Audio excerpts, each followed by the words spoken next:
नमस्कार दोस्तों, आज का जो हमारा क्वेश्चन है 18 नंबर का, वह क्वेश्चन जो है वो गुणोत्तर श्रेणी के ऊपर है। गुणोत्तर श्रेणी जिसे कहते हैं जियोमेट्रिक प्रोग्रेशन, गुणोत्तर श्रेणी, जीपी, जियोमेट्रिकल प्रोग्रेशन। अब ये जो जीपी होती है, जीपी में एक खासियत होती है कि नंबर जो है वो एक निश्चित संख्या से गुणा करके चलते हैं, या फिर आप यूँ कह सकते हैं कि हर दो लगातार पदों का अनुपात, आगे वाले पद और पीछे वाले पद का अनुपात हमेशा नियत रहता है। यानी अगर आपका एक्स वाई जेड गुणोत्तर श्रेणी में है तो इसका मतलब वाई और एक्स का अनुपात उतना ही होगा जितना जेड और वाई का है। हर दो पद, कोई भी दो पद क्रमागत पद ले लिए, क्रमागत मतलब लगातार क्रम से कोई भी दो पद ले लीजिए, उनका अनुपात निकालिए। जैसे समांतर श्रेणी में तो अंतर बराबर रहता है और गुणोत्तर श्रेणी में अनुपात बराबर रहता है। वाई और एक्स का अनुपात उतना ही होगा जितना जेड और वाई का अनुपात होगा। अब कई बार आप इसको ऐसे भी कह देते हैं कि एक निश्चित संख्या से गुणा करके आगे बढ़ रही है। तो अगर मैं कहता हूं कि दो क्रमागत पदों का अनुपात बराबर है, या फिर मैं ये कहूं कि एक निश्चित संख्या से गुणा करके आगे बढ़ रही है, तो बात एक ही है। ये बोलने के दो अलग अलग तरीके हो सकते हैं, लेकिन दोनों बातें एक ही। जब आप एक निश्चित संख्या से गुणा करके आगे बढ़ रहे हो तो उसका मतलब अनुपात वही निश्चित संख्या होगी, है ना। फॉर एग्जाम्पल ले लेते हैं, जैसे ये 2 है, अब मैं इनको 4 से गुणा करके आगे बढ़ा रहा हूँ, तो ये आ गया 8, ये हो गया 32, ये हो गया 128, ठीक है। 4 से गुणा करके मैंने इसको श्रेणी को आगे बढ़ाया, तो अनुपात में 4 ही आएगा। क्यों? 4 से गुणा होकर आगे बढ़ी है तो अनुपात 4 आएगा। देखिए 8 और 2 का अनुपात, कोई भी क्रमागत दो पद ले लीजिए, उनका अनुपात निकालिए, उनका अनुपात 4 ही आएगा। क्यों आएगा? क्योंकि 4 से गुणा करके तो आगे बढ़ी है, तो अनुपात वो निश्चित संख्या ही रहेगा। ये खासियत है, इसे कहते हैं गुणोत्तर श्रेणी। तो अब हमारे जो क्वेश्चन है, क्वेश्चन नंबर 18, उसमें दिया गया है कि एक समीकरण है और उस समीकरण को आपको मूल निकालने, हल करना है। उसके मूल जो है वो गुणोत्तर श्रेणी में है, ठीक है ना। तो आइए स्टार्ट करते हैं क्वेश्चन को। यह है 27x⁴ माइनस 195 x³। नंबर्स काफ़ी बड़े बड़े हैं इसके। 494 x² 520x प्लस 192, ठीक है बेटा, ये नंबर हो गए आपके। अब मूल गुणोत्तर श्रेणी में है तो थोड़ा सा एक बार मूलों को ढंग से लेते हैं। ढंग से लेने का मतलब थोड़ा यहाँ ध्यान दीजिएगा। मैंने इस क्रम में ये रखे हैं नाम। वैसे आप सोचोगे sir alpha beta gamma delta ऐसे होते हैं, तो आपने अल्फा गामा डेल्टा बीटा क्यों रखा? बेटा थोड़ा सा मुझे नाम जो था थोड़ा सा अलग तरीके से लिखना था। क्यों लिखना था? हाँ, ये एक बढ़िया बात है, बढ़िया क्वेश्चन है। वो इसलिए कि ये कह रहा है कि ये माना मूल ये है जो कि गुणोत्तर श्रेणी में, ठीक है ना।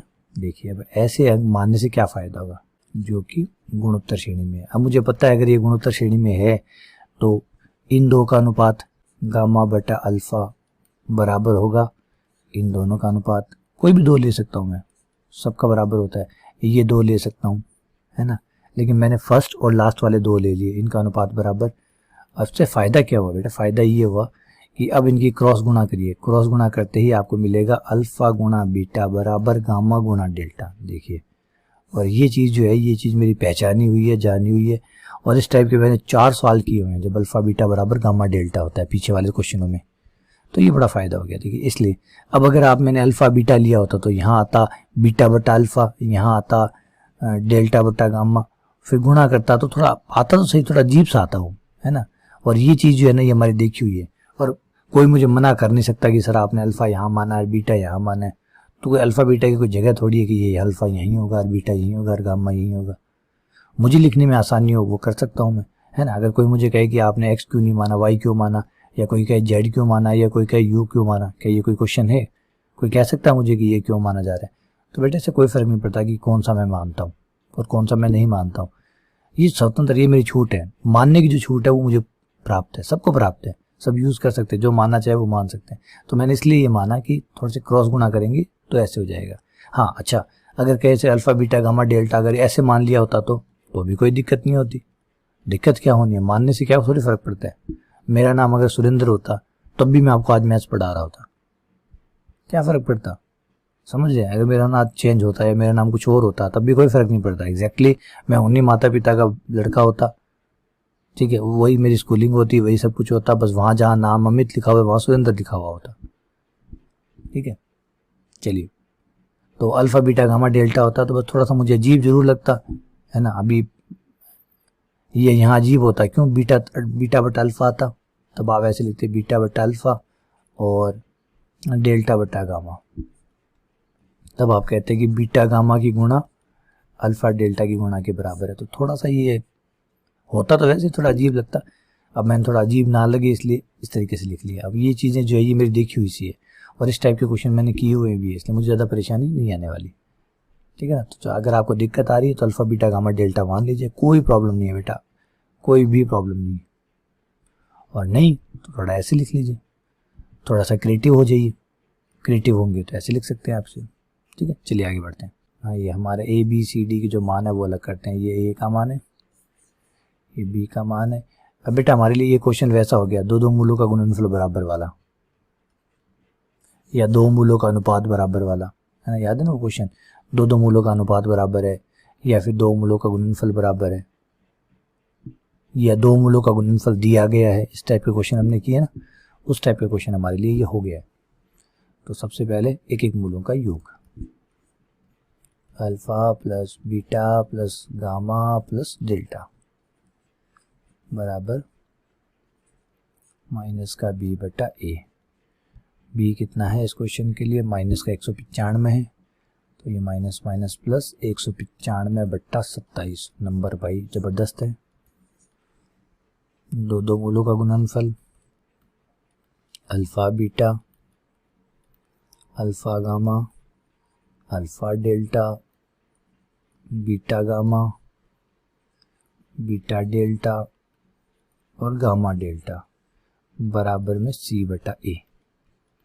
और सी जो है वो हमारे लिए 494 और बट्टे में है 27, नंबर 2। उसके बाद में आते हैं हम तीन मूलों के गुणनफल पे, alpha beta gamma alpha beta delta alpha gamma delta beta gamma delta बराबर माइनस का डी बटा ए, माइनस का डी बटा ए। और डी कितना है, माइनस का 520 है, तो माइनस माइनस प्लस हो गया 520 बट्टा 27। ठीक है भाई, 4 की गुणा अल्फा बीटा गामा डेल्टा 4 की गुणा हो जाएगी ई बटा ए के बराबर। और ई हमारा है 192 बट्टा 27। लीजिए साहब, सारे काम हो चुके हैं, बस समीकरण नंबर 4 से प्रक्रिया को शुरू करेंगे हम। ये कौन सी है, समीकरण 4, इसका नाम फिर स्टार रख लेते हैं। समीकरण 4 में स्टार समीकरण से मान रखने पर अल्फा बीटा गामा डेल्टा की जगह अल्फा बीटा रख दिया, 192 बट्टा 27। बेटा ये 3 पे कटते तो हैं, कटते हैं तो फिर काट लीजिए। 3 पे कैंसिल करते ही हो जाएगा 6, ऊपर हो जाएगा 18 3 64, ये हो जाएगा 9। और ये आपका बन गया अल्फा गुणा बीटा का होल स्क्वायर बराबर हो गया 64 बट्टे 9। अल्फा गुणा बीटा बराबर हो गया आपका 8 बट्टा 3। जितना अल्फा गुणा बीटा है उतना ही गामा गुणा डेल्टा है, क्योंकि दोनों बराबर है इसलिए ये दोनों बराबर हो गए। ये लीजिए, ये आपको मान मिल गया। ये आप 8 बट्टा 3 अपने सवाल में रख दीजिए। समीकरण नंबर 3 में अल्फा गुणा बीटा 8 बट्टा 3 8 बट्टा 3, गामा गुणा डेल्टा 8 बट्टा 3 8 बट्टा 3। तो बेटा सब में 8 बट्टा 3 रखेंगे तो 8 बट्टा 3 कॉमन आ जाएगा, alpha plus beta plus gamma plus delta बन जाएगा समीकरण 3 से। समीकरण 3 से 8 बटा 3 कॉमन आ गया, अंदर बन जाएगा alpha plus beta plus gamma plus delta और बराबर में 520 बटा 27। 520 बटा 27 तो 27 तो बेटा ये 9 पे कट गया और 8 पे ये कट सकता है क्या, बिल्कुल कट सकता है। 8 से 8 छंग 48 है ना, 8 छंग 48 बिल्कुल सही। फिर 8 पंजे 40, 65 बटा 9। Alpha plus beta plus gamma plus delta बराबर आ गया 65 बटा 9। अब एक बात देखिए, ये चीज़ तो आपके पास ऑलरेडी थी, तो कुछ नया तो आया ही नहीं है। ऑलरेडी थी का मतलब क्या है, ऑलरेडी थी का मतलब है ये रहा। ये देखिए, इसे आप 3 पे काटेंगे तो यह आ जाएगा 65 बटा 9। तो देख सकते हैं कि alpha plus beta plus gamma plus delta इसका जोड़ 65/9 ऑलरेडी है, तो कुछ नई बात नहीं आई। ठीक है, कोई बात नहीं, नई बात नहीं आई। तो समीकरण 2 में चलते हैं। 8/3 और 8/3 हो गया, और इन दोनों में कॉमन निकाल लीजिए। अल्फ़ा कॉमन, यहाँ से बीटा कॉमन। 8/3 और 8/3 16/3, 16/3 को उस तरफ ले जाइए।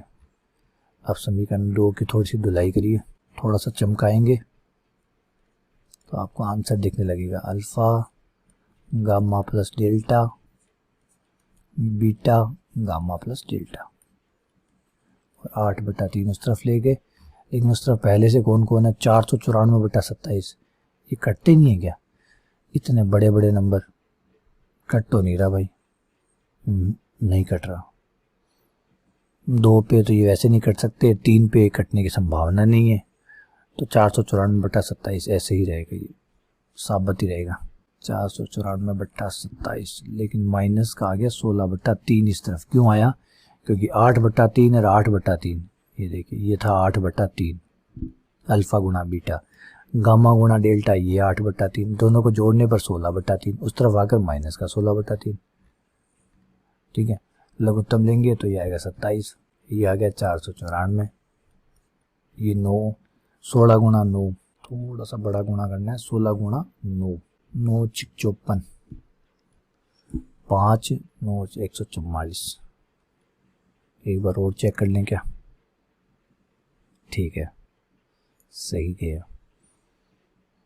44 गया तो ये बच गया 350/27, और यहाँ पे गामा प्लस डेल्टा कॉमन आ गया इंटू अल्फ़ा प्लस बीटा आ गया। अब आ जाइए हमारे सवाल के अंतिम हिस्से में। अल्फ़ा गुणा बीटा गामा गुणा डेल्टा बराबर 350/27। तो हमारे पास ये इक्वेशन नंबर 5 दे देते हैं, और एक इक्वेशन है हमारे पास, इक्वेशन नंबर 1, कि अल्फ़ा प्लस बीटा और गामा प्लस डेल्टा इनका जो जोड़ है वो 65/9 है। आप चेक कर सकते हैं एक बार, ये इक्वेशन नंबर 1 है ये। चलिए मैं आपको पहले दिखा देता हूँ, कंफर्म करा देता हूँ। आ जाइए ऊपर, ये रहा alpha plus beta gamma plus delta बराबर 65/9। ये 65/9 हो गए। अब आपको सिर्फ अक्कल लगानी है। क्या अक्कल लगानी है? ऐसे 2 नंबर ढूंढने हैं, ऐसे 2 नंबर। कौन से 2 नंबर? एक अल्फ़ा प्लस बीटा, उसको 1 बोलिए, गामा प्लस डेल्टा को 1 बोलिए। ऐसे 2 नंबर बताइए कि उनकी गुणा, ये अल्फ़ा प्लस बीटा, ये गामा प्लस डेल्टा। ऐसे 2 नंबर बताइए जिनको जोड़ने पर तो 350/27 आए, और जिनको गुणा करने पर 65/9 आए। हो गया ना कमाल? नंबर कमाल के हैं। सोचिए, बताइए कैसे, कौन से नंबर है जिनमें ये कमाल होता है। और अगर आप सरलता के लिए नाम देना चाहते हैं तो माना, मैं आपको थोड़ा आसान कर देता हूँ, क्योंकि हो सकता है ऐसे नंबर ना याद आ रहे हो। तो अल्फ़ा प्लस बीटा को x नाम दे दीजिए, गामा प्लस डेल्टा को आप y नाम दे दीजिए। इससे आपको x गुणा y बराबर हो गया आपका 350/27। ठीक है, और x प्लस y बराबर हो गया 65/9। अब भी अगर आपको याद ना आ रहा हो यहाँ पे कोई चीज़, तो कोई दिक्कत नहीं है, आप y का मान निकाल के इसमें रख दीजिए और श्रीधराचार्य से सॉल्व कर लीजिए। और अगर आ रहा है तो पहले एक बार दिमाग पे थोड़ा सा जोर डाल लीजिए, क्या पता मिल ही जाए, क्या पता आपको नंबर मिल जाए। एक बेटा आप गैस मार के देख लीजिए, क्या पता आपका गैस काम कर जाए। नहीं काम करे तो कोई बात नहीं, श्रीधराचार्य है आपके पास, कोई इश्यू नहीं है। पहले आप एक बार अंदाज़ा लगा के देख लीजिए, अगर बैठ जाता है तो इससे बढ़िया क्या हो सकता है। जैसे मान लीजिए अब ये 350/27 है, तो मैं इसको ऐसे लिख लूँ 35 × 10, है ना, हो जाएगा। और 27 को लिख लूँ 9 × 3, और एक नंबर को मैं ये बोलूँ 35/9 और दूसरे को बोलूँ 10/3, तो गुणा में तो कोई दिक्कत नहीं है, 350/27 आएगा। जोड़ने पे क्या काम करेगा, नहीं करेगा, 65/9 आना चाहिए। अच्छा, आप कहोगे सर ये 9 × 3 क्यों किया? क्योंकि बेटा जोड़ में बट्टे में 9 आ रहा है, तो इसका मतलब एक टुकड़ा 9 होना ही चाहिए, तो इसलिए मैंने 9 सोचा। तो 10/3 लघुत्तम लूंगा तो 9 आएगा, 35 और ये हो जाएगा 30, 30 और 35 मिलाकर ये हो गया 65, 65/9 मिला लीजिए, बैठ गया, सही है। x जो है वो है 35/9 और y जो है वो है आपका 10/3। ठीक है, आइए यहाँ पे मैं आपको दूसरा तरीका और बता देता हूँ। क्योंकि हो सकता है कई बच्चे इससे परेशान हो जाएं कि ये कौन सा तरीका आ गया, ये तो नहीं बैठेगा, नहीं आएगा हमें याद। कोई बात नहीं, अगर आपको नहीं याद आ रहा है इसमें कोई भी इशू नहीं है। ये y का मान ले लिया, ये y का मान जाके यहाँ रख दीजिए, x y का मान 65/9 माइनस x 350 बट्टा 27, लघुत्तम आएगा 9, 65 माइनस 9x बट्टे 9 बराबर 350 बट्टा 27, 27 से 9 कट गया, 3 आ गया, 3 से आप वज्र गुणा कर दीजिए, ये हो गया 3x बराबर 65 माइनस 9x बराबर 350। 65 गुणा 3 हो जाएगा 18, 19 195, और ये हो जाएगा आपका 195x माइनस 27x स्क्वायर बराबर 350। सबको एक तरफ कर लेंगे तो 27x स्क्वायर 195x प्लस 350। भाई यहाँ तो थोड़ा ज़्यादा बड़ा हो गया, ये तो यहाँ तो ज़्यादा बड़ी गुणा सोचनी पड़ेगी आपको। तो बिल्कुल भाई जोर तो दिमाग पे लगाना ही पड़ेगा, वहाँ पे भी लगाते तो भी अच्छी बात है, यहाँ पे लगाओगे तो और अच्छी बात है। दिमाग पे जोर तो दोनों ही हिस्सों में लगाना पड़ेगा। तो अभी भी अगर नहीं दिमाग लगाना चाहते तो सिर्फ ढांचारे लगा लीजिए। अगर गुणनखंड ढूंढ लेते हैं तो बहुत बढ़िया बात है। तो बेटा का फर्स्ट और लास्ट की गुणा करता हूँ, फर्स्ट और लास्ट की, तो ये आता है 9450। अब मुझे 195 के 2 टुकड़े करने की, ये आ जाए तो एक टुकड़ा बनता है 105 का और एक बनता है 90 का। 90 और 105 को जोड़ने पर 195 आते हैं और गुणा करने पर 9450 आते हैं, जो कि एकदम सही है। ऐसा ही चाहिए था, तो हो गया काम हमारा। तो ये कि 105x माइनस 90x प्लस 350। मतलब इनमें से 27 कॉमन, या 27 तो नहीं है कॉमन भाई, ज़्यादा कॉमन निकाल दे, 3 कॉमन जरूर निकल सकता है, तो 3 निकाल लीजिए भाई, हमें तो क्या प्रॉब्लम है। 3x कॉमन, तो ये 9 27, और ये हो गया 3 कॉमन निकालने के बाद यहाँ से भी 10 कॉमन, 3x माइनस 10 और 9x माइनस 35। तो यहाँ से आपका एक x का मान आ जाएगा 10/3 और एक x का मान आ जाएगा 35/9। अब बेटा जो आपको फेवरेट है, जो आपको पसंद हो, इनमें से अपनी पसंद के हिसाब से चूज़ कर लीजिएगा। लेकिन y का मान और निकालना है अभी आपको। y का मान कितना था, ये था 65 माइनस, यहाँ से 65 माइनस x, 65/9 माइनस x। अब जो भी x आप रखना चाहे वो रख दीजिए। अगर आप ये रखना चाहते हैं तो ये आ जाएगा 9 लघुत्तम 65 माइनस 30 35/9। तो अगर आप x को 10/3 रखते हैं तो y जो है वो 35/9 आ जाएगा, और 35/9 रखेंगे तो 10/3 आ जाएगा। पर ये दोनों एक दूसरे के उल्टे आ जाएंगे, है ना, समझ गए। तो अगर इनमें से एक तो 10/3 आना है और एक 35/9 आना है, तो कोई को भी एक को 35/9 ले लीजिए और एक को 10/3 ले लीजिए, है ना। क्योंकि अभी ये मान अगर आप रखते हैं, ये सेकंड वाला रख के देखिए, जैसे आप सेकंड वाला रखेंगे तो ये 65/9 माइनस 35/9 लघुत्तम 9 आ जाएगा, ये हो जाएगा 30/9 और काटने पर 10/3, ये लीजिए। तो एक 10/3 अगर आप लेते हैं, x का मान 10/3 लेते हैं तो y 35/9 आता है, और जब आप x 35/9 लेते हैं तो y 10/3 आता है। तो एक 10/3 आएगा और एक 35/9 आएगा।